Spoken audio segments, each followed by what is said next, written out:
Ассалаумағалейкум, құрметті футболшылар, қауым, жерлестер, ақтөбеліктер. Сіздермен бірге Ақтөбе әуесқой футбол жаңынан ашылған арнайы подкастымыз, кезекті шығарылым. Қазір жалпы жастар арасындағы лиганың топтық кезеңінің ең соңғы турлары тақап қалды. 4 турдан кейінгі жасайын деп жатқан подкастымыз. Эфирімізде әдеттегідей Ақтөбе әуесқой футбол лигасының ұйымдастырушыларының бірі Ержан Мизамов. Ереке, қош келдіңіз. Және біздің қонағымыз осымен екінші подкастымызға келіп отыр. Қаламыздағы жалпы білікті, белді төрешілердің бірі Нұрболат Қоңырбаев. Ереке, қош келдіңіз бүгінгі подкастымызға. Рахмет келісім бергеніңіз үшін. Жалпы бүгінгі подкастта енді өздеріңіз көріп отырғандарыңыздай сәл-пәл ерекшеліктер бар. Экранды көріп отқан шығарсыздар. Оның өзі сәлде болса да көрнекілік, бірақ экранда жайдан жай тұрған жоқ.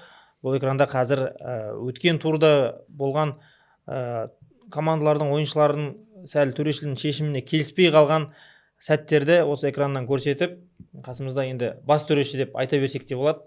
Жалпы Ақтөбе облысы бойынша бас төреші Саят Суликанов мырза, бірақ Саят Суликановтан кейінгі белді төрешілердің бірі, одан да кем түспейді деп айта берейік. Бірақ жалпы шәкірті. Бірақ осы ойындарда өте маңызды ойындарға тағайындалып жүрген төрешілердің бірі.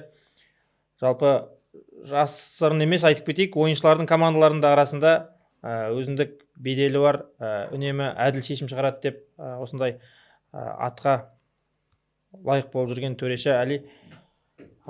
Ендеше бұл жаңағы командалар наразылық туып жатқан сәттерді эфирдің шығарылымының сәл соңғы жағында көрсетейік.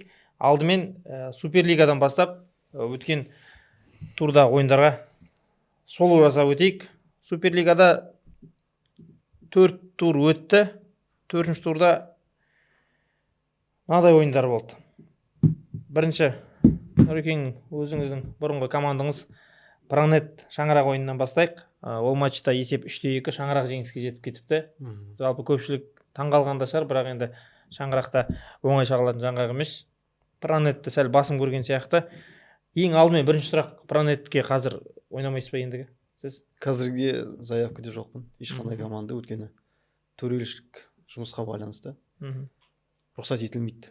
Жалпы заявкада болу бір кез келген командада. Егер Суперлиганы судить ететін болсаң, төрелік ететін болсаң, ешқандай командада тіркеуде болмау керексің. Жалпы ұйымдастырушылық және төрешілік алқаның шешімі бойынша. Болашақта?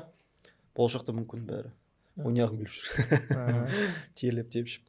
Пронет командасы ойынға бере ме ақша? Сізге? Жалпы мен өзім жоқ. Пронеттен жалпы ақша үшін ойнамаймыз. Жақсы. Ойын туралы не айтасыз? Ойынды мен жалпы бұл ойынды тамашалаған жоқпын, өкінішке орай. Көре алмаған, өткені бұған дейінгі жағы. Әлиханның 5 полейінде төрешілікте болдық, детский турнирде. Соған байланысты Пронеттің ойынына, Пронет пен Шаңырақтың ойынын көрген жоқпын, өзім жеке басы. Бірақ күшті ойын болған сияқты. Таңғалатын ештеңе жоқ. Ойлаймын, Шаңырақта осал команда емес, қазір уже өзіндік орнын алған, жақсы ойыншылармен толыққан, аңсат бастаған, тәжірибелі ойын көрген, жалпы осындай оттан өткен жігерлі жігіт қой аңсат. Соның бастауымен қасындағы жігіттер настрой дейміз ғой жаңа орысша. Сол настройдың ықпалымен деп ойлаймын. Өткені Шаңыраққа бұл ойында жеңіс керек болды ауадай, иә? Группадағы ары қарай ойындарға ұтылған жағдайда уже не жоқ еді, мүмкіндік жоқ еді группадан шығуға. Сондықтан ешқандай таңғалатын ештеңе жоқ деймін. Өйткені настройдың, ниеттің арқасында жеңіске жетті деп ойлаймын жігіттер. Жақсы ойын болған. Бірінші Пронет есеп ашқан, көрдім, YouTube арнасынан тамашаладым. Әділбек, Әдук есеп ашып, бірақ аңсат бастаған жігіттер Бекзат қоштаған. Тез арада жиналып, екінші бөлігінде есепті теңестіріп, оның үстіне алға шыққан, айтып жатқанымыз деп. Ереке, сіз не дейсіз? Бекзат Ғазизұлы Шаңырақтың лидері ғой. Сол осы чемпионат басталғалы бері сол Бекзаттың ойыны шықпай жүреді. Осы ойында өзінің лидер екенін, жалпы бүкіл ЛФ-тегі топ шабуылшы екенін Бекзат дәлелдей білді. 2 гол және де 3-ші голды да сол Бекзат қой, пас берген.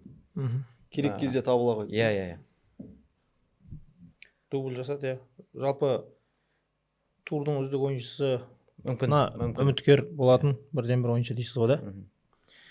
Ереке, жалпы тағы да айта кетейін, құрметті көрермендер, осы жалпы Ақтөбе әуесқой футбол лигасындағы үздік аналитиктердің бірі. Жалпы өзі келмей қалғанның өзінде де матчтарды қарап, анализ жасап, тіпті ойыншылардың да деңгейін, барлығын, тактикасында қай команда ненің салдарынан жеңілді, тактикалық жеңіліп қалды деген сияқты соның барлығын біліп отыратын аналитик мықты Ақтөбедегі қазір. Сондықтан Ерекеңнің де осы жерде үнемі отыратыны жайдан жай емес. Так. Сонымен Шаңырақ командасын 3 ұпаймен құттықтаймыз. Осы жеңістің арқасында плей-оффқа деген әлі де мүмкіндіктерін сақтап қалды. Келесі матч Дос Айбын. Бұл матчта Айбын 3-1 есебімен жеңіске жеткен екен. Не айтасыздар? Иә, мен ойынды көрдім. Айбын командасы жалпы футзал ойнайтын жігіттер ғой барлығы. Дос командасы Батыр бауырымыз Хромтау командасына кеткеннен кейін бір өзінің ойынын таба алмауда. Кешедегі ойында да сондай ойын болды. Негізі бірақ есеп 3-1-ге қарағанда 2-2 счеты көбірек тіркелуге жақын болды. Бірақ Дос мүмкіндігін пайдаланбады да соңында Тұрарбек Жәдігеров сол Айбын командасының лидерларының бірі 3-ші гол салып, Айбын командасы әлі плей-оффқа өздерінің жалғастыруда, жаңағы мүмкіндіктерін жалғастыруда әлі. Мүмкіндіктері бар. Жалпы Айбын командасы өз деңгейінен кішкене төмен бастап еді осы чемпионатты, бірақ та соңына қарай жиналып, балдар өз араларында кішкене сөйлесіп ақылдасқан сияқты қайтадан өзінің деңгейіне оралуда. Алдыңғы подкастта айтып кеттік қой, біз қоныспен жаңа зал Алиханның айырмашылығы деп. Сол Айбын командасын айтар едім. Қоныста ойын шамалы жүрмейді да. Жаңа Алихан залында бір өзгеріп шыға келген сияқты Айбын командасы. Соны айтқым келеді. Сосын мына соңғы турда алла бұйырса группаның Пронет пен Айбынның арасында шешуші ойын болады. Қай жеңгені өтеді ғой? Қай жеңгені өтеді? Егер жаңа қоныс шаңырақ тұтқан болса, счет разница жоқ. Екеуі де өтіп кетеді. Ондай да бар. Бірақ ең қызығы Дос командасы жастарды ұтып кетіп, Пронет Айбынды ұтып кетсе, жаңа қоныс шаңырақты ұтып кетсе, Дос командасы да 6-ші орында тұрса да, әлі плей-оффқа шанстар бар математикалық тұрғыдан. Жалпы бытсып жатыр топтарыңыз. Иә. Әртүрлі жағдай тіркелуі мүмкін. Барлық командаға шанс бар. Суперлигінің бір қызығы сол. Ешқандай жаңағы непредсказуемый дейді. Матчта қызыл қағаз болған екен, Темірлан Абылай. Қателеспесем, заменге дұрыс шықпай, дұрыс ауыспай қызыл қағаз алып қалды да. Екінші жолда. Екінші сары қағаз. Сондықтан құрметті ойыншылар, болмайтын нәрсе үшін қызыл қағаз алып алаңнан қуылып жатсыздар. Барлық тәртіп сақтау керек. Ол үшін де сары қағаз беріп жатыр. Төрешілер барлық заң, барлық ережелерін барлығын мұқият қадағалап жатыр. Келесі ойын. Ереке, сіздің ойын. Бұл ойынды соңын алып қалайықшы, рұқсат болса. Мен өзім инициативаммен. Бұл тобына көшейік. Металлург, Лит-Энерджи. Лит-Энерджи бұл матчта 3-1 есебімен жеңіске жетіпті. Жойқын ойын болды жалпы. Мен қара алмадым бұл ойынды. YouTube арнасынан қарадым. Рамзан Алиев есеп ашқан екен бірінші таймда. Рахымжан Абжамиев есепті еселеген. Есетай Қадыров Металлургтың капитаны есеп айырмасын қысқартып еді, 2-1 қалып. Онымен 40-шы минутта Сергей Лисенков 3-1-ге жеткізген есепті. Орсағай. Сергей бабында. Жасына қарамастан. Лит-Энерджиді осы орайда атап өткім келіп тұр. Лит-Энерджи жинақталып жігіттер. Ойындары шықпай жатқан секілді болды. Басын сәл осал бастау еді. Металлургты да біз қатты мақтап жібердік па. Достықтан жеңіске жеткеннен кейінгі бұл ойынның фавориті сөзсіз Металлург болған. Бірақ Лит-Энерджи кері бұл біздің ойымызды бұзып жеңіске жетіп отыр. Рамзан Алиев жасында жарқылдап тұр. Рамзан бауырымыз. Лисенков екеуі енді осы команданың лидер деп айтсақ. Келесі ойын тағы да Лит-Энерджидің шешуші ойыны болады. Абылайдың командасымен. Жақсы ойын күтіп тұр біздің алда. Бұл жақта Металлург топтан шығып тұр жалпы. Литке жеңіс керек. Жеңіс керек. Егер Металлург соңғы турда Авиценнаны жеңсе, Лит-Энерджиді 4-ші орынмен топтан шығып тұр ғой. Ұтылған жағдайда. Ұтылған жағдайда да.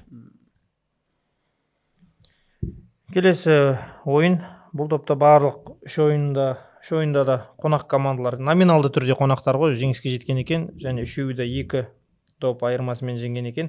Абойленд Достық. Бұл ойында да дәл жаңағыдай 1-3 есебі тіркелген, Достық жеңіске жеткен екен. Бұл ойынды қарадыңыздар ғой? Қарадық, иә. Ілияс судья болдыңыз ба? Жоқ, мен Қараңызшы енді ба? келіп жатырмын. Ильяспен Бұл өте негізі жастар жаңа ойын емес, осы ойын ғой. Суперлиганың орталық ойыны. Өйткені екі команда да футзал ойнайды, бапкерлері бар, дайындалады, атақты ойыншылар да бар. Бірінші голды жаңағы Ақмалаев Нұрлан Шура тепкенде Айдос ағамыз өте керемет сейв жасаған, бірақ жаңағы Бақытбек Демешев доптың добивание дейді ғой, сол жерде табылып өте керемет гол салды, иә. Одан кейін Нұрбек Саршанов теңестірген, сосын Тимур Балтабаев, Елдос Қайырбеков 2 гол салып екінші таймда. Бірақ негізі өте жақсы, жақын ойын болды бір-біріне. Айдос Рахметов ағамыз Абойленд командасында қақпаға тұрды. Жаңағы Петером мықты қосылады ғой енді. Ол кісіге тәжірибе. Иә. Прессингке бармайды ғой, Достық командаларының ойыншылары. Бір рет прессингке барды, екеуінен өтіп кетіп Нұрбекке әдемі пас берді. Одан кейін Айдос ағамызға прессингке барған жоқ, өйткені Айдос ағамыздың тәжірибесі енді кез келген жерден әдемі тауып пас беріп тұр. Бірақ қобалжусыз. Иә. Абойленд жас балдары ойнай алмай қалды. Ал керісінше Достық командасы средний возраст дегенде 28 деп тұр екен, 28 жаста. Бірақ көп ойыншылар сол ойнағандағы Азамат Арстанов, Шура, Бақытбек Демешев, Тимур Балтабаев, кім бар тағы да? Неко бар, барлығы тәжірибелі, өте үлкен, жоғары деңгей, проф деңгейде ойнаған ойыншылар ғой. Тәжірибе шешіп кетті жалпы. Бірінші лигада өнер көрсетіп жүрген жігіттер, профессионалды жігіттер деп еркін түрде айтуға болады. Елорда деген команда бірінші лигада осы жақта сбор өтіп жатыр ғой. Сол жақсы болып кетті. Достық командасының ойыншылары сол Елорда деген командада ойнайды. Сол жақта сбор өтіп, мына жақта да ойынға қатысты. Абойленд командасында Ертай деген ағамыз дәл солай Елорда командасында ойнайды. Ол кісі де қатысты. Өте керемет ойын болды. Бірақ Достық командасы енді осы в целом турнирдің фавориті екенін көрсетті. Өзім солай ойлаймын. Өйткені балдардың барлығы футзал ойнайды, ойлары барлығы футзалдың ойы. Түсінікті. Турдың жалпы орталық ойындарының бірі ғой, әрине фавориттердің кездесуі. Келесі ойын Вестпойнт пен Авиценна. Бұл матчта да 2 доп айырмасымен қонақ команда жеңген. Авиценна 4-2 есебімен жеңген екен. Авиценна жігіттері өз-өздерін қолға алған сияқты. Вестпойнт 2-0 есебімен ұтып жатты. Негізінде. Содан кейін 4 гол жіберіп қойды. 2 гол салып 4 гол жіберді. Басында жақсы бастаған. Алыстан соққы жасап, тіке соққымен қақпашыны қақпада қалдырып. Керемет голдардың бірі болды. Бұл турдың жақсы голдары, бір әдемі голдарында есебіне қосуға болады. Бірақ Авиценна жігіттері жаңағыдай қозғалыстың жалпы өздерінің жаттығуларының арқасында деп ойлаймын. Серік Умбаев ағамыз тренер ғой. Жеңіске жетті. Қазір де бапкер ғой. Бұрын бапкер болды. Негізі фундамент сол кісінің ғой енді. Жалпы иә.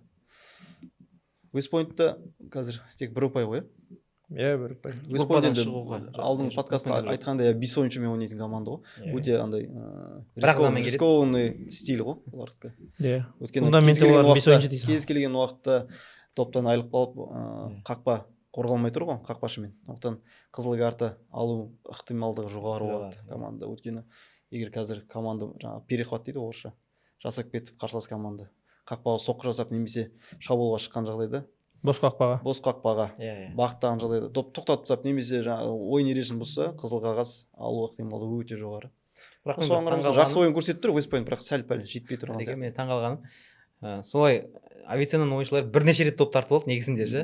Жаңағы вратар қақпашысы қақпаға қайтатын ойы да жоқ ана жақта жігіттерге тиіп тұр ғой. Авиценна сол мүмкіндікті пайдаланбай тұр ғой. Теппей тұр. Қақпашы екенін ұмытып кетіп жатыр ма? Бармайды, игроктар жауып жүр. Бірақ негізінде 3-2 болып жатқан кезде жаңа Жасұлан бауырымыз Нұғыманов жастар плюс 35-те ойнап жатқан, ол да жақсы гол салды негізінде. Солақаймен сылқ етті. Яке сіздің енді бұрынғы бірге ойнаған командасыңыз ғой, Аңсар командасында ойнаған легенда Аңсардың. Жақсы ойын болды. 4-2 мен Авиценна ұтты. Плюс 35 деп айтпайсың. Замені көп. Екінші таймда шаршап қалды бұл олар. Степа болған жоқ еще. Степан Ганиев соңғы ойындарда жоқ та жоқ, иә, қалада жоқ сияқты. Мгм. Және Суперлиганың соңғы ойыны тоқталатынымыз ол жастар және Жаңақоныс арасындағы матч. Жалпы өте жоғарғы нотада, жоғары температурада өтті деймін, иә? Ойын. Жақсы ойын болды, иә. Бізде енді ойын бітті ғой, айта берейік. Ойынның Бәрін алдында айтыңызшы. жаңағы раздевалка, қалай болады қазақша? Шешінетін бөлме. Раздевалка деп едік. Киінетін бөлме, Раздевалкада- шешінетін деп қойған. Раздевалкада Киім шешінетін. 20 минут жігіттермен сөйлестік. Өйткені біз үшін өте маңызды болды бұл ойын. Жаңа жастар командасының стилі бар. Сол стильге қарсы қалай ойнау керек, қандай жағдайда эмоцияға берілмеу керек. Олар жастар командасына Алмаз Ибрашев, Қайрат Акбалин, Аслан Мешітбаев, тағы кім бар? Айдархан, Шапағат. Негізі жастар командасының 80-90% Коня бар, біздің мешітке келеді. Намазға біздің мешітке келеді. Енді былайша айтқанда, Жаңақоныстың қалай мен имамы болсам, олардың да имамымын негізінде. Сол үшін мен жігіттерге айттым, олар енді біздің мешітке келгеннен кейін жамағаттағы өмірде көретін ағаларың. Сол үшін барынша эмоцияны екінші планға қойып, бірінші кезекте футбол ойнайық, футболмен дәлелдейік деп солай айттық. Бірінші таймда Азат Құдайберген бауырымыздың өте керемет, Шапағат екеуі керемет гол салып кетті бізге. Бірінші тайм негізінде жастардың несінде болды. Біз доп ала алмадық, шын айтайын. Бір момент болып қалды, сондай момент тайм-аут алған кезде балдар түсінбеді қалай доп аламыз дейді. Өйткені доп алсақ, Шапағат алдырып жүр, Шапағатқа бір игрок жабылуы өте қиын. Екі игрок қасына страховкаға барыңдар деп айтқам. Олай істесең, жаңа артта Азат, Айдархан, Айдын. Сосын жаңа Алёка да келді. Доп футзал ойыншылары доп бермейді. Доп тартып алып. Екінші таймда енді желание шешіп кеткен сияқты. Біздің олар енді жастар командасы топтан бірінші орынмен шығып тұр, гарантированно бізге жеңіс керек. Үзілісте жастардың шешінетін жеріне барған жоқсыз ба? Жоқ. Офсайд киносында беріңдер деп па ойында. Жоқ, ондай болған жоқ. Әзіл болған жоқ. Бірақ енді кішігірім дін адамы болғаннан кейін нюанстар, бірақ нюанс болмайды ғой өмірде, сәйкестік деген нәрсе болмайды. Осының алдында Азат бауырымыздың ұлына енді жекелей де көмектесіп жатқан шығар жігіттер, бірақ жұма күні таңертең мен жазғам, жастар командасына қарсы ойнайын деп жатырмыз. Соған бауырымыздың басына сынақ келіп жатыр, қиындық келіп жатыр. Жамағат болып, енді жамағат дегенде команда болып бір көмектесіп жіберейік. Енді бізде көбі енді студент балдар, жас балдар ғой, бірақ қалталарына 1000 теңге болсын, 2000 теңге болсын көмектесейік деп сөйтіп командамызбен көмектескен едік. Енді жаңағы көпшілікте береке бар дейді ғой, жұма күні тем более. Сол істеген ізгі бір ісіміздің қайтарымы ретінде Алла Тағала осылай жеңісті бізге сыйлаған сияқты. Өйткені соңғы минутта болды. Жаңағыдай ғой. Енді басқа командаларға да бір, қалай айтсам, жақшаның ішінде подсказка деп айтайық. Бір адамның дұғасы қабыл болғанына қарағанда, көп адамның дұғасы қабыл болу ықтималдылығы жоғары. Ал көп адам жақсы бір ізгі іске ниет қылып, маңызды бір нәрсенің алдында, ойын бола ма, басқа бола ма, осындай жақсы ізгі іс істесе, оған Алла Тағала міндетті түрде қайтарымын береді. Біздің жеңіске жетуімізге сол да бір өзінің әсерін берген сияқты. Осы Судьямыз осы кісі болды айтпақшы. Осы кісіден сұрасаңыз болады қалған.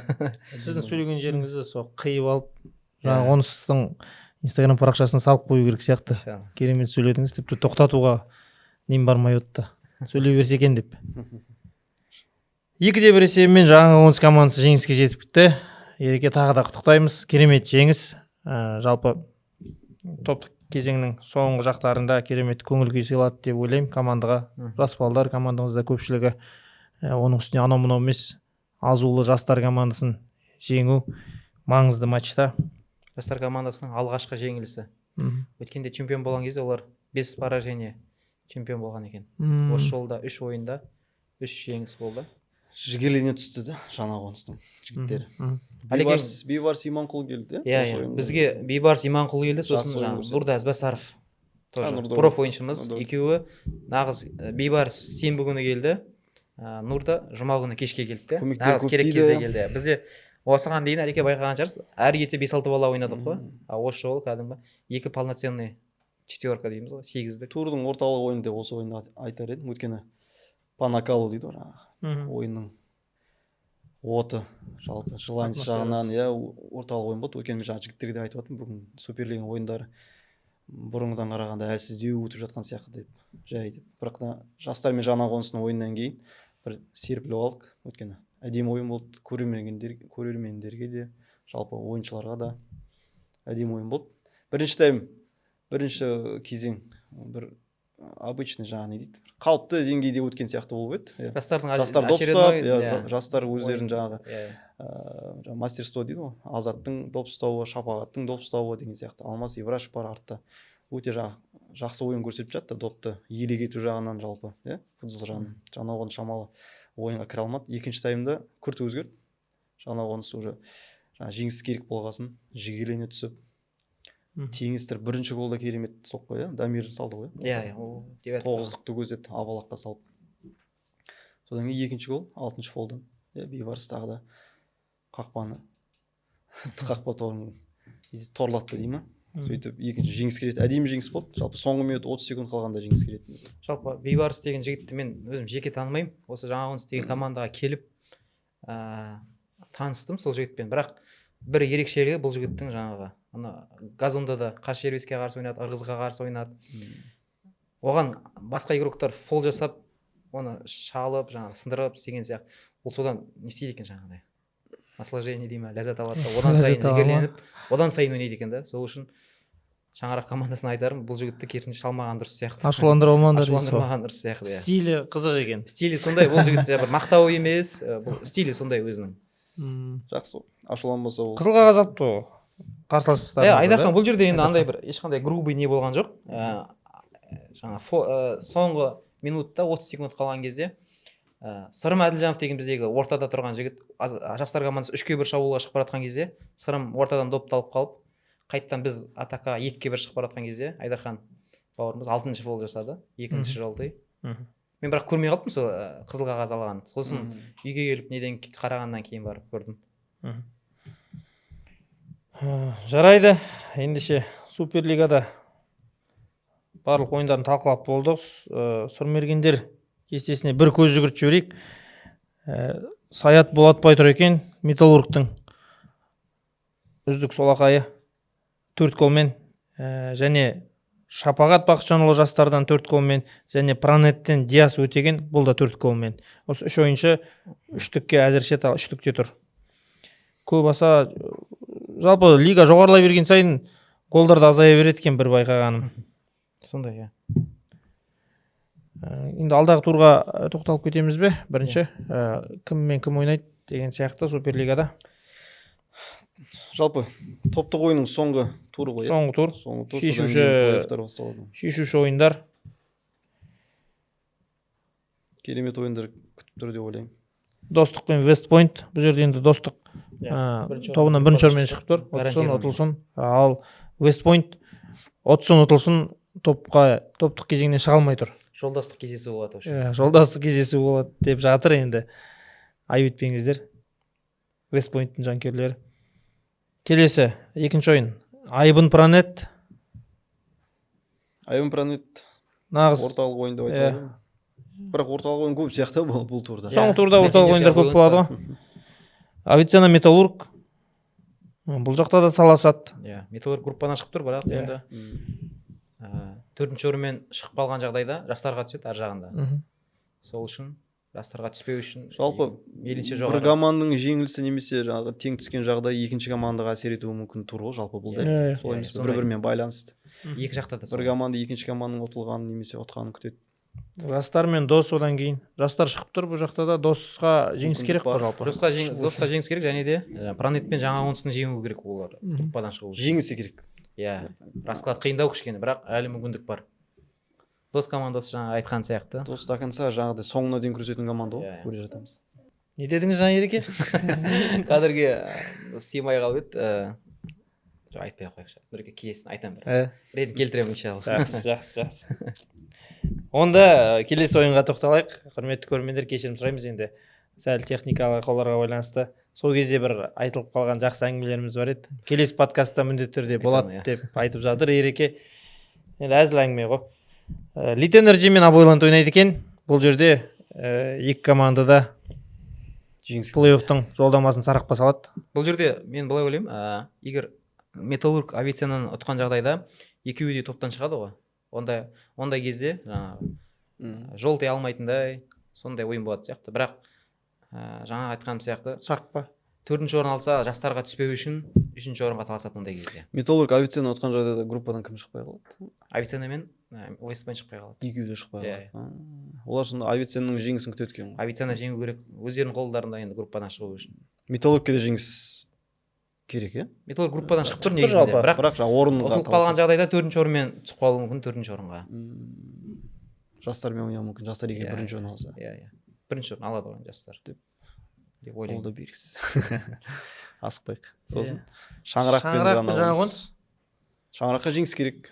шығу үшін міндетті түрде жеңіс керек. Жаңағоныс жалпы плей-оффта тұр, бірақ жаңағыдай орынға таласады.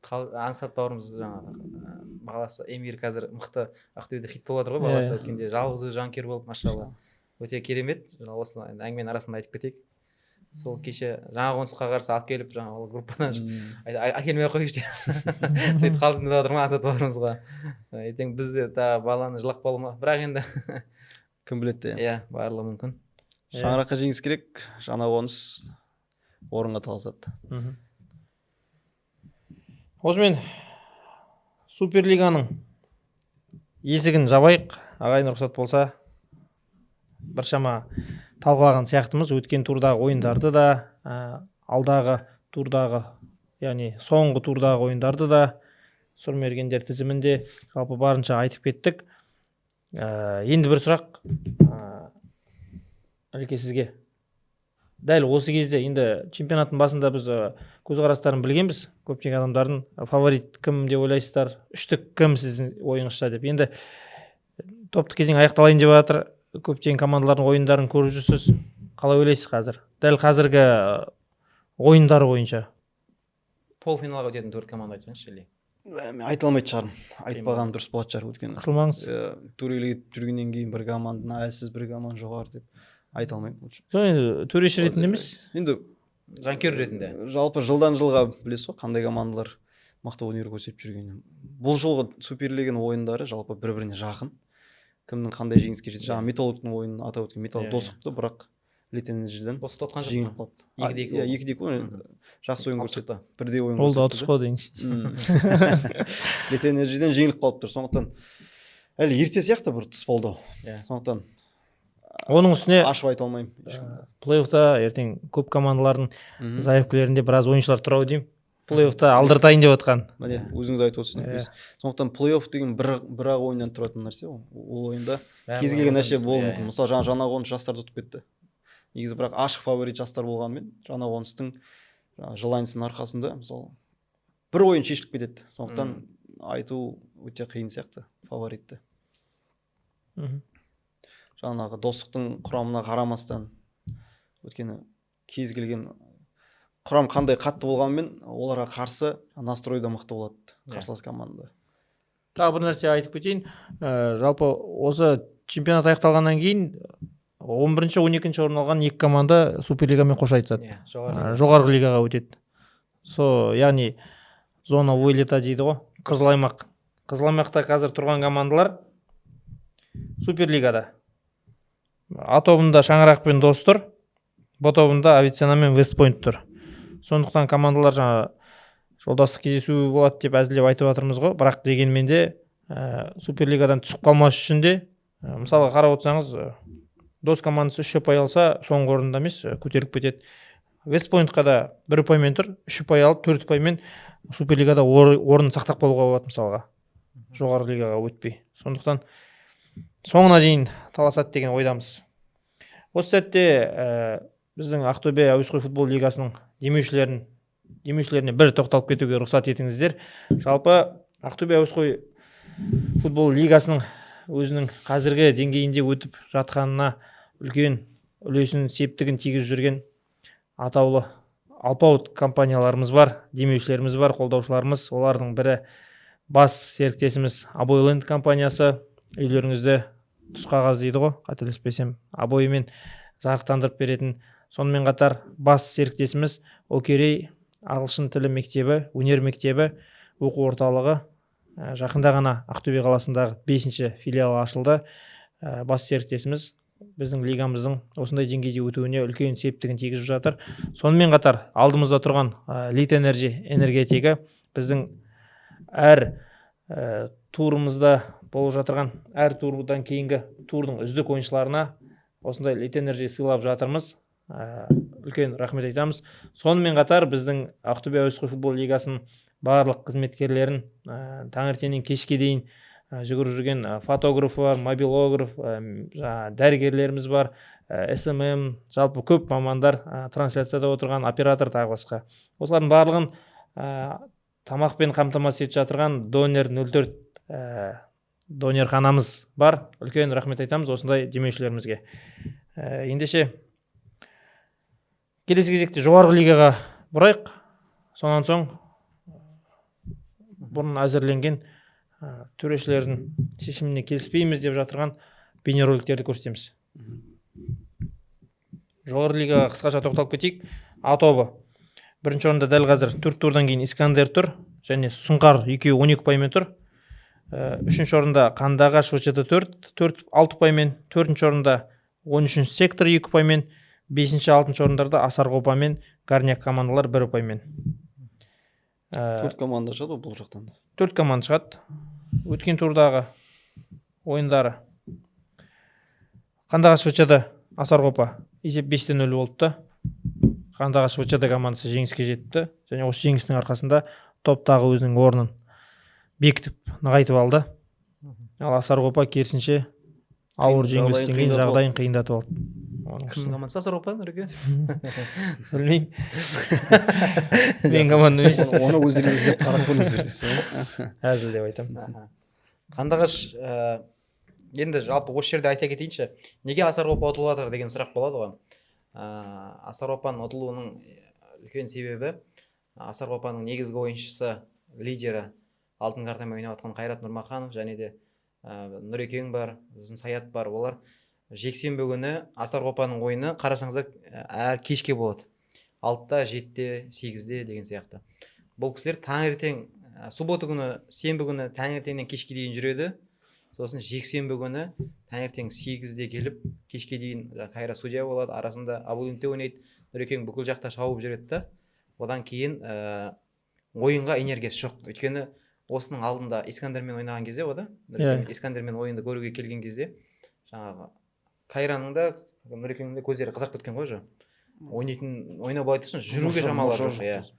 Жүруге шамалар жоқ. Негізгі Асарғопаның ұтылып жатқан себебі осы деп ойлаймын. Саят та оның үстіне қателеспесем зауыттан келді да, жұмыстан келеді. Сол үшін Металлургте бір ойын өткізеді. Жұмыс істеп жүр екен зауытта. Негізгі себебі осы Асарғопаның. Енді бұл Нұрекеңді бір жақтау немес, кәдімгідей по факту дейміз ғой. Шынымен ісінде сондай болып жатыр.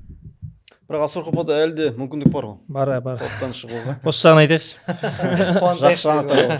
Горняк командасы алдыңғы турға келмей қалды. Техникалық. Сұңқар командасы техникалық жеңіске жеткен болатын. Горняк келесі турға келу келмеуі белгісіз болып тұр ғой. Келеді бұйырса. Келеміз деді. Өкінішке орай десеңші. Өкінішке орай келейін деп тұр. Келсе жақсы ойын болады, өйткені ал 13-ші сектор 13-ші сектор Қандыағаш ойнайды. Қандыағаш негізі топтан өзінің орындап тұр, задачасын. Егер 13-ші сектор Қандыағашты ұтып өткен жағдайда ойнап қажет жоқ болатын сияқты сіздерге өзі да, ол кезде қиындау болады екен жағдайда. Ол кезде өзі жете алмайды. Ол кезде таза жолдастық кездесу болады. Шоу матч. Айта кетейік, Асарғопада соңғы турда Нұрпейіс Сәрсенбаев өнер көрсетпейді. Кім берді қызыл қағазды? Қызыл қағаз алуына байланысты. Оны талқыларымыз дейсі. Қызыл қағаз алуға болмайтын жер, алмай ақ та қоятын жер еді, оның үстіне 5-0 командасына соңғы демі қалғанша өнер көрсететін жаңағыдай жігіттердің бірі ғой. Счетқа, есепке қарамастан. А группасында Искандер мен Сұңқар командасы айқын фаворит қой. Негізі екеуі де премьер-лиганың командалары ғой, суперлиганың командалары, бірақ Сұңқар Искандер кездесті ме бір-бірімен? Осы турда кездеседі. Соңғы турда. Бірінші орын талас болады екен. Искандер мен 13-ші сектор ойыны 4-3 болыпты. Жақсы ойын болған екен да? Бірінші минутта 13-ші сектор лидері Иван Курчевский есеп ашқан, онан соң 4-1 гол өткізген, 4-1 мен Искандер алға шыққан. Екінші таймда Иван Курчевский 4-2-ге жеткізген, және Али Кумаров капитан 2 минут қалғанда 4-3-ке жеткізген. Уақыт жетпей қалған енді теңестіруге. 13-ші сектор сондай ойынмен өзін ерекшеленді. Иә. Ұтылып жатып, Жақындап мінез қалады. көрсетіп, Иә. теңестіріп немесе жеңіске жетіп, мына ойында енді шамалы күш жетпей қалған сияқты жігіттерге. Біз де Кішкене тілеп оттық. Шешінетін бөлмеде. Біздің ойыннан кейін болды ғой дәл осы ойын. Күшпен уақыт жетпей қалды 13 секторге. Келесі ойын Сұңқар мен Горняк енді ол техникалық жеңіліс болды. Горняк командасы Хромтаудан келе алмауына байланысты. Бұл тобы Стандарт баба. Үште. Стандарт Батыс батырлары. Ойқын матч. Есет Жанчаров дубль авторы атанған екен. Ойынның алғаш минуттарында 2-0-ге жеткізіп. Жалпы матч 3-2 есебімен аяқталған, стандарт жеңіске жеткен. Стандартта 100% көрсеткіш. 4 ойын 4 жеңіс. Иә. Біреуін техникалық жеңіс алды. Антадан негіз ұтылып қалды ғой, бірақ техникалық жеңіс. Азамат Арстановтың шәкірттері. Стандарт айта кетейік, тағы да биыл 2-3 жыл бойына жалпы соңғы ойыншылары ауыспай тұрақты ойнап келеді. Жоғарғы лигада өткен жылда ойнады, бірақ ондай жоғары нәтижеге қол жеткізе алмады. Биыл со 2-3 жыл бойы шыдап, бір қалыпты бапкермен жұмыс жасаған нәтижесі өзінің жемісін беріп жатыр. Ойындары көпшіліктің көзайымына айналып жатыр жалпы. Нәтижесі де соны айтып тұр. Мықты Батыс батырларының өзін жеңіске жеткен бұл екінің бірінің қолынан келе бермейтін жайт. Бұл группада Екеуі де жалпы алға жас пен жоғары арғы жастары фавориттер. жағдайлары қалай? Негізі алға жасқа мүмкіндік бар ма? Алға жасқа мүмкіндік бар. Жеңіске жетсе және Қарсы сервис. Или қарсы сервистен олар жеке кездесуде тең ойнады. Тең ойнады. Жеңіске жету керек болады. Алға жасқа Батыс батырларымен ойнайды ғой да, қателеспесем. Қарсы сервис. Қарсы сервис ынтамен ойнайды. Алға жас жеңіске жету керек, және қарсы сервис жеңілу керек. Қарсы сервис жеңіске жетсе, қазір 9-9 екен, есеп айырмасы минусқа кетеді. Бір голмен, 2 голмен жеңілсе, 2 гол минусқа кетеді. Алға жас жеңіске жетсе, минус 3 екен, жайлап минус азаяды. Сөйтіп жағдайын реттеуге болады. Жалпы қиындау енді. Бірақ бар мүмкіндік. Интрига бар. Қарсы сервиспен ынта ойнайды. Ынта бұл жерден топтан шығып тұр, анық. Қарсы сервис жаңағыдай момент 2 гол немесе 3 голмен жеңіліп қалса, және алға жас жеңіп кетсе, шықпай да қалуы мүмкін. Олжас Саттаров Қандыағашқа ойнап бастады ғой, жарақаттан айығып. Соңғы тур асыр қоппен Ойнады. Жоқ, Нұреке, алға жас 2-3 гол емес, любой счетпен отса, группадан алға жас шығады. Неге? Өйткені мен байқағаным, приложениеде жалпы біздің ЛФ жеке кездесуді қарайды. Жеке кездесу тең ойнады ғой, қарсы сервис екеуі. Алға жаспен ба? Иә. Екеуі бір бөлме ойнамай ма? Жоқ. Мен онда қателесіп отырмын. Қарсы сервиспен ынта ойнайды. Иә. Солай болып тұр. Ал арғы жастары? Үшкен ғой, иә. Арғы жастары өкінішке орай. Бұл жерде алға жас стандартпен ойнайтын шығар. Арғы жастармен Батыс батырлар ойнайды. Арғы жастар стандартпен ойнап кетті ғой. Қазір қара жіберген қазір бар.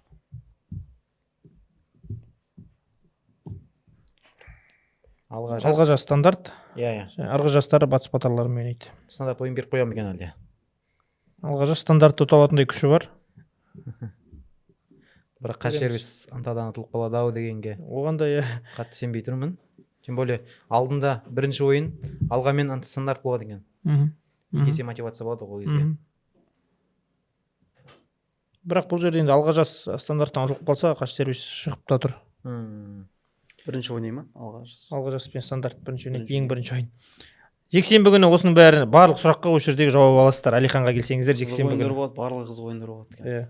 Жоғары лигада да, суперлигада да. Символикалық құрамды көрдіңіз бе? Символикалық құрам шықты айтпақшы, иә. Осы ой 4 минут бұрын шығыпты. Символикалық құрамдар шығып жатыр екен. Атап кетейік, Суперлига символикалық құрам. Қақпада Елдос Қайырбеков, Достық командасының қақпашысы. Қақпашы бола тұра гол соқты Абойланд қақпасына. Қорғаушылар Рамзан Алиев Лит Энерджиден, оң қапталда, сол қапталда Авиценна Жаслан Нұғманов. Және шабуылшылар Жаңақоныстан Дамир Әбдірахманов және Шаңырақтан Бекзат Ғазизұлы. Жалпы қай ойыншыда өздерінің орындарын заслуженно дейді ғой, еңбекпен алып тұр, лайықты. осы жерде Айбын командасын қоса алмай қалдық негізі. Айбын командасы дос командасын ұтқан еді. Бірақ Айбын командасы команда ретінде өте жақсы ойнады. Қайсы бір игрокты турдың үздік командасы солай Айбын деп айтамыз ғой. Айбын командасында бауырларымыздан, жігіттерден кешірім сұраймыз. Енді 5 адам өзі қосу керек. Бізде 6 ойын 1 игрок артық қалып қояды әрдайым. Сол үшін осы жолы ешкімді қоса алмадық, бірақ Айбын командасының потенциалына мен сенемін, әлі де өздерін көрсетіп, команда турадан бір емес бірнеше рет табылады деп ойлаймын. Жоғарғы лиганың символикалық құрамы. Қақпада Қазсервистің қақпашысы енген екен, Берік Каипов. Қорғаушылар Қандағаш ВЧД-дан Олжас Саттаров және Искандерден Расул Мұрат. Расул Мұрат дубль жасады 13 секторға қарсы. Жоғары жақта шабуылшылар стандарттан Есет Жанчаров дубль авторы және Антадан Темірлан Орынбасар. Анта командасы өткен турда өте маңызды ойында жеңіске жетті ғой. Осылай болып тұр. Барлығы да лайықты ойыншылар. Бірінші лиганың символикалық құрамы.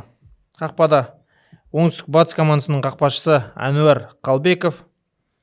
Қорғаушылар Хлебодар командасынан Зулкупар Тлюбердоло. Зулкупар жалпы өте гол салғыш ойыншы. Аты ерекше екен. Хет-трик жасады осы ойында. Зулкупар. Осы турда. Және Қазавтожолдан Ахнет Құттымұратов, көпшілік Ака деп біледі. Жоғары жақта Батыс батырлары командасы, бұл Батыс батырлары Ю-17 командасы. Аманғос Аманжан жас дарындарымыз және Рух командасынан Азамат Тасболат. Осы жігіт екен хет-трик істеген да? Қателесіп кетіппін жаңағы. Хлебодар емес, осы жігіт хет-трик жасады. Зулкупарда хет-трик жасаған шығар, себебі мен инспектор болып отырмын, диктор болып отырмын, гол авторларын хабарлап. Өткен турда ма Зулкупар деген есім маған ұнап қалды, оның үстіне көбірек хабарладым гол салғанын. Бірнеше гол салды соңғы турларда. Хлебодар бірінші орында тұр екен 7 ұпаймен, машалла. Және екінші лиганың символикалық құрамын айтып жіберейік. Қақпада Барыс командасының қақпашысы Азамат Үксікбаев. Қорғаушыда Каспий командасының қорғаушысы Мәслихат Матаев. Спорт Ақтөбе командасының қорғаушысы Нұржас Жұмагереев. Спорт Ақтөбе Ырғыз жас командасы бұрынғы. Бекнұр Маралов еңді ауыл жастар командасынан Хромтаулық. Және Жайсан командасынан Дмитрий Чашков. Осындай символикалық құрам анықтадық. Айта кетейік, символикалық құрамда да бір адам отырып голдарын санына қарай жазып тастамайды. Бұл бірнеше адамдардың, комиссиялардың, яғни осы әуесқой футбол лигасының ұйымдастырушылардың барлығы талқыға салынып, үздік дегендері ғана ілігеді. Сондықтан символикалық құрамға да ілігуге тырысыңыздар. Бұл да бір қосымша мотивация, яғни ерік жігер береді. Ендеше осы сәтте жаңа рубрика бізде де. Жаңа Айдар. Көптеген енді бірқатар командалардан сұрақтар түсті. Төрешілердің шешіміне наразылық танытып, немесе кейбір жағдайда сұрақ болып жатты. Не себепті осындай шешім шығарды? Бізге айтса деген сияқты. Осы жерде Нұрболат Қоңырбаев мырза, өзіңіз білікті төреш ретінде осы сұрақтардың барлығына сізден жауап алсақ дейміз. Жалпы басқасын айтып кетейін, жігіттер. Бұл жерде қазір видеолар талқылаймыз. Алла бұйырса Ереке. Бұл жерде енді барынша мен бір тәжірибелі төреші деп өзім санамаймын, бірақ енді бастап жалпы білгенмен бөлісіп, көргенмен, естігенмен, жалпы алдында ағаларым бар, артында інілерім бар, еріп жатқан төрешілер бар, көрген білгенімді.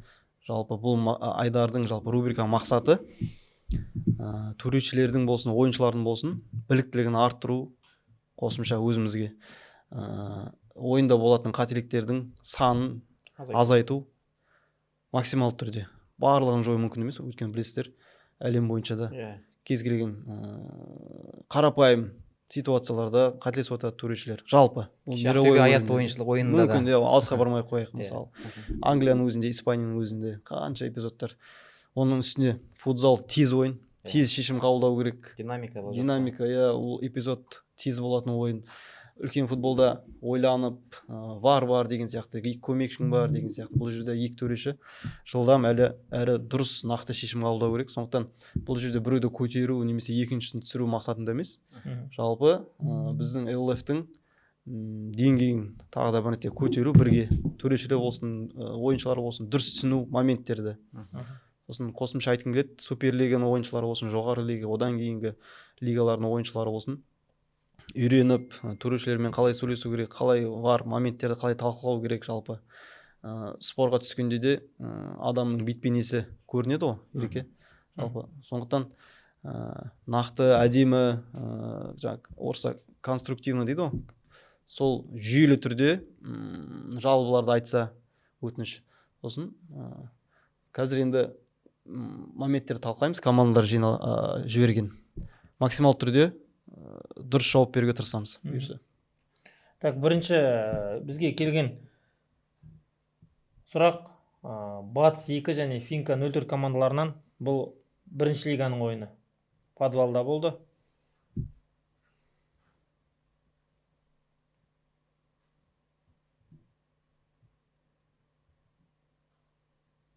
Бұл жерде байқап отырғанымыз. Бұл жерде келген сұрақ, неге біздің ойыншы шабуылшымыз қақпашымен бірге бір шықты, гол болуы мүмкін еді, неге тоқтатты дейді.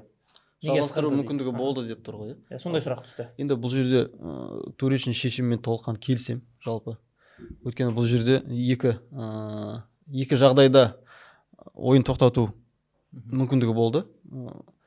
Ойын тоқтатқан себебі қызыл картаны көрсету. Өйткені шабуылда мына жерде мысалы бір көрейік, 13 нөмірге қарсы жоқ, дөрекі әрекет жоқ. Ойын жалғасып, мына жерде тоқтатып қойсақ болады. Доп жоқ уже, да, ана ойыншыда. Артқа қарай нөлге, егер мүмкіндік болса. Осы жерден.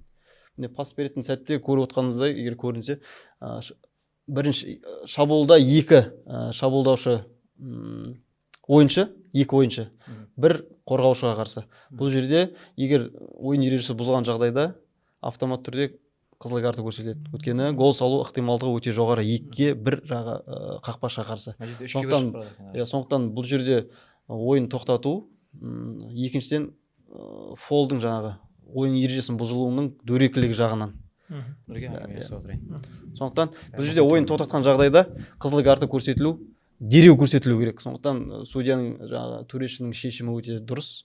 Немесе екінші жағдай жалғастырып барып, егер гол соғылған жағдайда сары карта көрсету мүмкіндігі болады. Жалғастырса, бірақ ол кезде қызыл қағаз көрсете алмайды. Гол соқса. Егер ойын ережесінің бұзылуының дөрекілігіне байланысты. Мысалы, арттан келіп екі аяқпен секіріп жаңағыдай ойыншының денсаулығына зақым келтіретіндей қатты бір дөрекі ойын ережесі бұзылса, қызыл карта әрине. Бұл жерде төрешінің шешімімен толыққан келсем, өйткені дереу ойын тоқтатып қызыл картасын көрсетті. Сондықтан дұрыс шешім деп ойлаймын. 4-3. Бұл осы сәттегі есеп 4-4 болып біткен екен. Есеп тең аяқталды. Иә, осы 38 минутта жаңағы красный алған, қызыл қағаз алған, 40 минутта теңестіріп кеткен. Онда несіне ренжиді? Дұрыс сұрақ қою мүмкін, келесе мүмкін моменттер болып қалар. Бұл 40 жастан асқандар лигасы, Рика ТВ және Қайыңды арасындағы матч. Рика ТВ командасы айып тобын соғып жатқан кезде Қайыңды командасының қорғаушысының қолына тиіп кеткен екен, қолмен шығарды дейді. Неге төреші осы жерде пенальти берген жоқ дейді. Рика ТВ командасы айтады. Тағы да жігіттер айта кетейін. Футзал динамикалық өте жоғары жағы. Скорость дейді, не дейді? Қазақша қалай айтылады? Жылдамдықта өтетін ойын. Сондықтан бұл жерде төрешілердің орналасу типіне байланысты қолмен ойнаған жағдайды көрмей қалған секілді. Ракурс дұрыс болмай қалған секілді. Сосын бұл 40+ лигада VAR жүйесі бар ма? VAR жоқ, топтық кезеңнен кейін болады. Қосымша VAR жүйесі болған жағдайда мүмкін көмек болар еді. Бұл адами жаңағы фактор деп есептеймін. Бірақ келесіде төрешілердің орналасу ракурсы егер дұрысырақ болса, ойын жаңағы ережесінің бұзылуының бұзылмауының көру себебі жақсырақ болады өздеріне жалпы. Сондықтан бұл жерде қазір ойын біткеннен кейін видео обзор қарап көру оңайға соқады, бірақ динамикада өте шешім қабылдау ауыр болып есептеледі. VAR жүйесі оның үстінде жоқ бұл ойында. Жақсы, түсінікті. Алдағы уақытта VAR жүйесі болса мүмкін дұрыс болар. Келесі жайт, Суперлига екеуі де бір матч.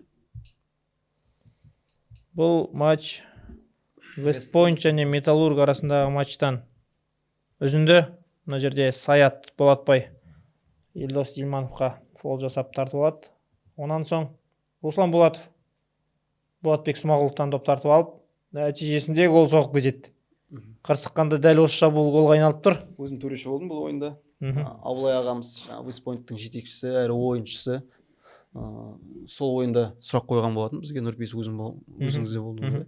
Соны түсіндірген болатынбыз. Бұл бірінші жағдайда Елдосқа қарсы. Олардың сұрақтары Елдосқа қарсы фол болғаннан кейін неге тоқтатылған жоқ дейді.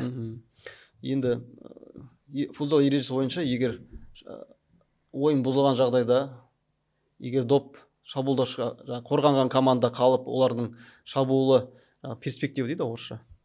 Голға жақын жағдай болса, ойын жалғастыру мүмкіндігін беру керек төреші. Барынша. Бұл жерде көріп тұрып, міне Елдосқа қарсы ойын ережесі бұзылды, ары қарай ойын жалғастыру берілді. Келесі моментте ойын ережесі бұзылған жоқ, ойын жалғасты, басқа эпизод басталды. Сөйтіп түсіндірдік біз. Содан кейін гол салынып кетті. Яғни бұл отложенный фол дейді ғой, жаңағы кейінге қайтарылған фол беріледі, бірақ ойын жалғасады. Өйткені мына эпизод бітті, келесі ойымыз жалғастырдық, келесі эпизод басталады. Келесі эпизодта нарушение жоқ, ойын ережесі, ойын жалғасады. Қарсылас команда гол соғып кетті, бәрі ережеге сай. Яғни бұл да кері қайтарылған фол и гол жаңағы есепке алынады. Түсінікті. Және соңғы бейнеролик, бұл да дәл осы матчтан. Бұл жақта неге пенальти берген жоқ деген сұрақ бар Вестпойнт командасынан. Бұл жерде ойын ережесі бұзылу тіркелді бірден, бірақ айыптауы белгіленді штрафный жаңағы. Айып алаңның сыртында ма? Сыртынан. Сосын VAR жүйесі сұралған болатын. Повторы VAR жүйесін қарау сәтінен біз ойын ережесі айып алаңның сыртынан болды деп шешім қабылдадық. Сондықтан айыптауы. Тамашалаңыз болады өздеріңіз. Жақсы. VAR жүйесінің енді барынша біз ракурстарынан барынша қараймыз, бізге берілген мүмкіндігіне сай. Сол видео повтордың нәтижесіне қарап шешім шығарамыз. Енді бұл жерде бір ракурстан қарау негізі өте қиын ғой. Қиын. Негізі 3-4 ракурс болу керек қой негізінде. Алдағы уақытта мүмкін болып жатса, жаңағы қателік жіберіп қоярмыз, мүмкін ракурстан көрінбей қалар. Мүмкін SMM-дердің видеосынан көріп қалар кейінірек. Бірақ бізге берілген VAR жүйесінің қайталау байланысты біз соған байланысты шешім қабылдаймыз. Сосын жігіттер бір айта кететін, әрбір эпизод әртүрлі талқылауы мүмкін төрешінің несінен. Шешіміне байланысты, өйткені әр төреші әртүрлі шешім қабылдауы мүмкін бір жағдайда. Сосын мысалы бір ойын ережесі бұзылады, Нұрпейіс мысалы қараңыз. Есеп 0-0 болады.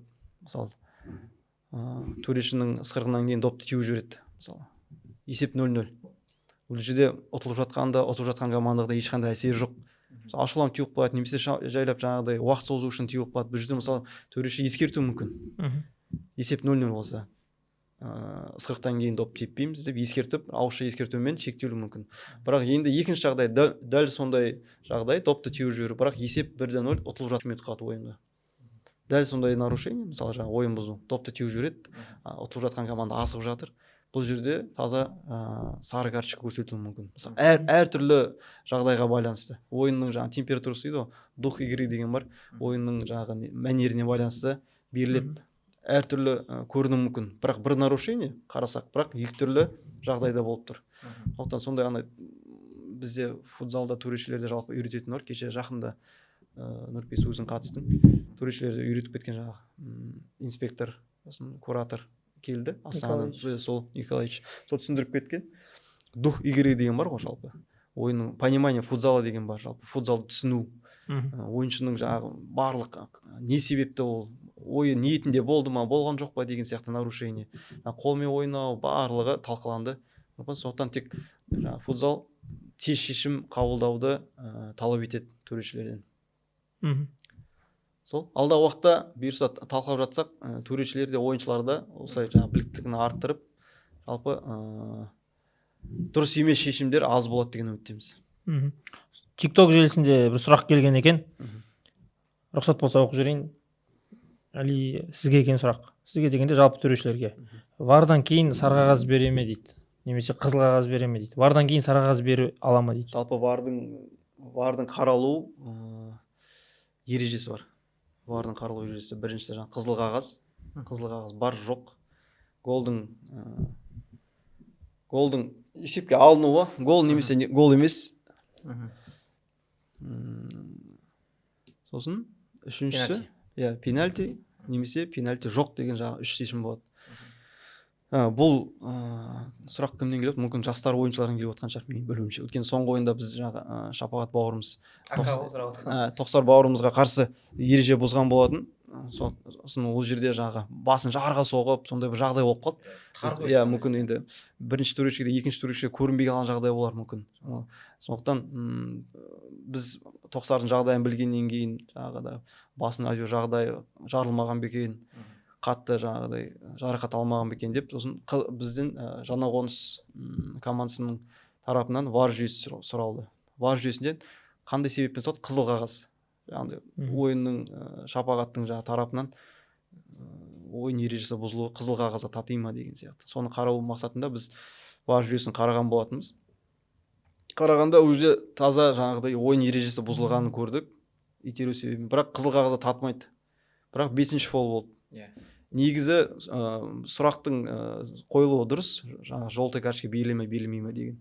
Негізі ана жерде мен қазір отмена берсем, егер ештеңе болған жоқ, қызыл қағаз жоқ деп. Ол кезде нарушениені біз жоққа шығарған сияқты болады. Көрінеміз ана жерде. Сондықтан сондай шешім мен өз тарапынан қабылдадым. Бұл жерде біз Лига любителей футбола дейді. Әуесқойлар лигасы болғасын, ойынның дұрыс өтуі жалпы. Жаңағыдай понимание футзалы деген сияқты сондай шешімге алып келдім. Ака, желтый бермеді дейді, желтый берді ғой, ака. Шапаға желтый берді, неде тұр ол? Приложениеде де тұр. Желтый бермеді деп тұрған жоқ, бермейді деп тұр деймін шамасы. Желтый берді ғой.